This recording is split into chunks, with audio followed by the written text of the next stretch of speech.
Is the Nintendo Switch 2 set to do the impossible for Nintendo, something that they've never achieved in their whole history of making consoles out there? Now, it's something that's really not achievable by many different console makers. Really, only Sony would probably be the only company that'd be able to do some of the things that I'm going to talk about here. But the Nintendo Switch 2 is actually set up to do some of these impossible tasks. And we're going to go over as we look over the success of the Nintendo Switch and them transitioning to the next phase with the Nintendo Switch 2 as we get a lot more rumors and new information that's coming out. Now, before we get into that, what's good, everyone? OJ here. Welcome back to another video. Please make sure you hit that like button, subscribe if you're someone new, and click that notification bell to get the best Nintendo Switch and Nintendo Switch 2 coverage, in addition to RPGs and live streams. Now, let's go ahead and jump into it here, guys. Let's talk about these impossible tasks, or set to do the impossible, based off of my analysis on the market right now, because I find this to be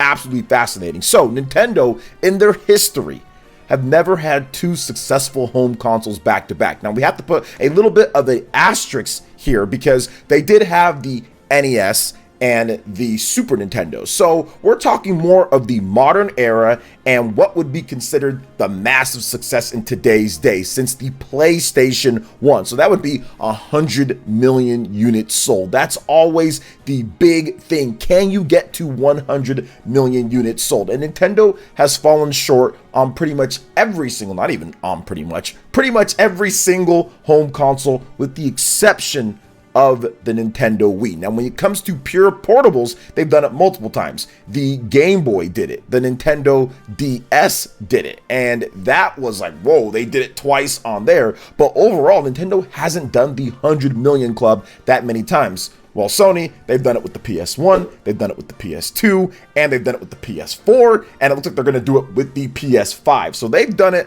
a lot as well, and Sony's only done it once back to back with the PS1 and the PS2, but the PS3 didn't hit that. PS4 hit it. Now we'll see what happens with the PS5. So can they have the massive 100 million units in terms of anything that they've considered a home console? So this is a hybrid, so we can count it there. They've already done it with a portable, not back to back, but they've done it multiple times with a portable. But this would be the third time overall with anything that's been considered a home console if the Nintendo Switch 2 can reach that 100 million units. Now, I don't think that is the bar to set when it comes to if a system is successful or not. You can have the Game Boy Advance, for example. That sold 80 million units plus. That was incredibly successful. The Nintendo 3DS, that sold 75 million units or so. That was successful as well. So there's levels to this, but I think that if you look at the Nintendo Switch itself and what it was able to accomplish and potentially what this Nintendo Switch 2 is going to be, yeah, the goal is to be better than where you were before. The goal is to do far better than what you did. And I'm pretty sure Furukawa, being the businessman that he is, I think he looks at it as there's a lot of room to improve and get even more people to buy the Nintendo Switch 2 over a longer course of time based off of the tech that they're going to be using and potentially what they have cooking up now as they really get comfortable going into the second generation of using ARM and NVIDIA. Sometimes when you get that first run, it's not quite as warmed up or not quite as good as you'd want it to be. Like the first time they went into doing HD development, for example, right? There were some hardships. And I think that with the Nintendo Switch, absolutely, there were some hardships. They got things figured out. And for the most part, it was pretty good. But I think that going into the second generation, remember, this is the first time with the Nintendo Switch they ever had their home console and portable R&D combined to make one system. Now you're going in and getting another crack at it with everybody there, everybody back. It's like bringing back a successful team that got right there to the Super Bowl or won the Super Bowl, and now you're trying to run it back with the same people with a few different changes here and there, and that's exactly what's going on here. So if Nintendo can do this when it comes to another 100 million units back to back, that would be incredible because they've never done it before, even with the portable systems. Game Boy to the Game Boy Advance, not 100 million on there. Game Boy Advance to the Nintendo DS, 100 million there. DS to the 3DS, not 100 million. So can they do it back to back, 100 million units sold? I think it's definitely possible with this here. Have two incredibly successful consoles back to back, 100 million units plus. Now, another thing here that we've seen with the Nintendo Switch, and I'm not going to sit here and say that it was impossible or a failure, but the increased third-party support that actually has day and date or competency when compared to the other versions. Now, we've seen a little bit of that. There's some ports out there that do have that, but with the PlayStation 5 and the Xbox Series in terms of games, and even with the PS4 and Xbox One back in the earlier days of the Nintendo Switch, a lot of times games just didn't come to the system right there at launch. It would be later down the line, and sometimes obviously it wouldn't be comparable when it comes to how it runs, and it would really cause issues. Now, I'm not expecting, or I'm not sitting here and saying that, oh my gosh, it's going to run and have the same exact third-party support as PlayStation 5 or Xbox Series, just because of what those systems do. However, can you increase it? That's the impossible thing here. Can you increase it to the point to where you get some of these big third-party games day and date with Microsoft and Sony's systems, and it's not compromised so much to the point to where people don't want to pick it up as much, where it's going to be like a Steam Deck situation, or it's going to be like an Asus ROG Ally situation to where it is competent enough for people. And I think that's going to be the big thing that, yeah, it kind of seems impossible at this point, but it's very likely that that happens based off of what we've been seeing. Now, the newest rumor that's going out there is that Far Cry 7, that is rumored right now, and Insider Gaming has an article on it. There's been other people that have been reporting on it as well, credible people, and that's going to be day and date with the Nintendo Switch 2 version of the game for 2024. So Far Cry, obviously a big franchise, and Ubisoft is a company that has made day and date third-party games on new Nintendo hardware. So the Wii U, for example, that had day and date Assassin's Creed 4, if I'm not correct. And there were a couple other games. They had some issues with some of them, like Watch Dogs being delayed. There was some problems there, and also the sales as well. But I think that the Nintendo Switch 2 is going to launch, and it's going to have the momentum of what the Nintendo Switch had, just as long as the marketing and everything is up to snuff there, and the big games come out, like the big 3D Mario game and the big Mario Kart, and the games are shown, Nintendo shouldn't have any problem selling the system. And Furukawa, he seems to be like a straight shooter when it comes down to it. The business people, even with Doug Bowser, very straight shooter, Utah educated out there. This man likes to get to the point, and I think that while they will take chances and they will do some goofy things and all that, it's going to be business. You've seen what they've done with the Nintendo Switch and the marketing and how they're doing things. It's pretty straight up.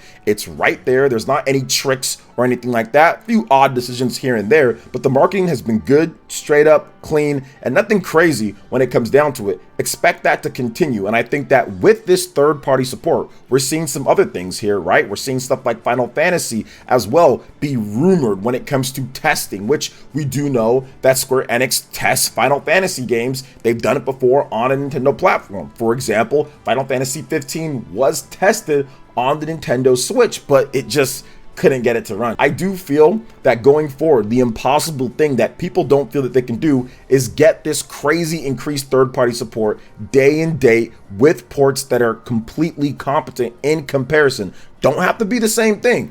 Don't have to run at 1,000,000 frames per second and look exactly like the PlayStation 5, but it can't be to the level that we saw with the Nintendo Switch, where things are dipping down so low and there's the frame rate issues with a lot of these bigger third-party games. Can they get that up to an acceptable level? Steam Deck Plus, I think they can. We do know about DLSS. We do know about the things that Nintendo's doing with the newer architecture with NVIDIA, ARM, efficient chips. They should be able to get a lot of these ports going, like I said, especially with DLSS and how that works. And if you don't know how that works, or if you're watching my channel for the first time, please check out some of the videos. I'll have linked in the description in addition to the end of this video, so you guys can kind of educate yourself on stuff that I've said before, but also what is out there in the tech when it comes to Digital Foundry, when it comes to people that really know what they're talking about. The next Nintendo Switch is set to use that tech, which is exclusive to NVIDIA, and Nintendo has obviously been looking at that type of tech for the next thing that they're going to do. And I'll give you guys just a little bit of information here. Nintendo looks at all the stuff that's being said. When people sit there and say that they don't, I'm telling you, they look at that, and they've had, what, 6+ years of people and developers showing them what third party can do and what they can't do.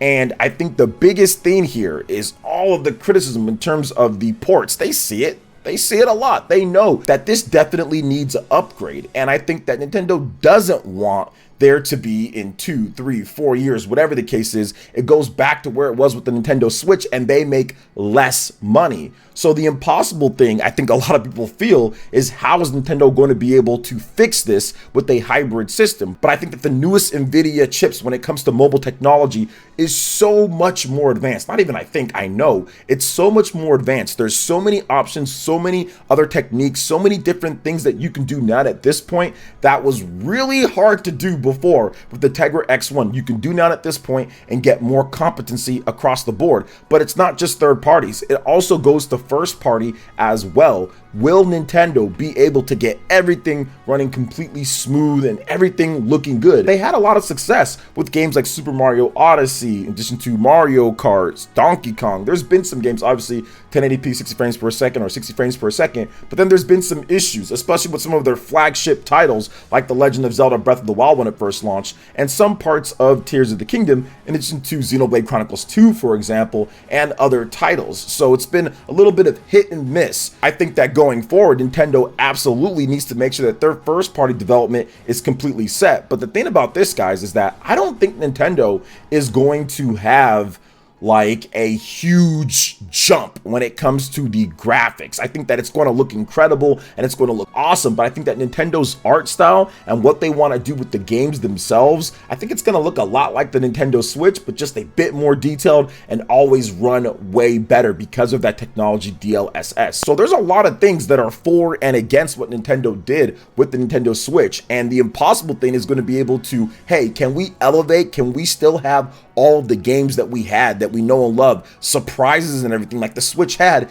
in addition to getting all of these other things that I'm talking about with the sales, with the third party, with the day and date, with everything? That's going to be the impossible thing that I think that Nintendo can absolutely pull off. But I think it's going to be, for many people, I got to see it before I believe it first. So we'll see what happens. But what are your thoughts on this, guys, when it comes to Nintendo Switch? If they're set to do the impossible here, gearing up for a 2024 launch, it seems, let me know in the comment section below. All right, guys, that wraps it up for this video here. Thank you so much for watching. I do appreciate it. Please make sure you hit that like button, subscribe if you're someone new, click that notification bell, and we will catch you for the next one. Peace.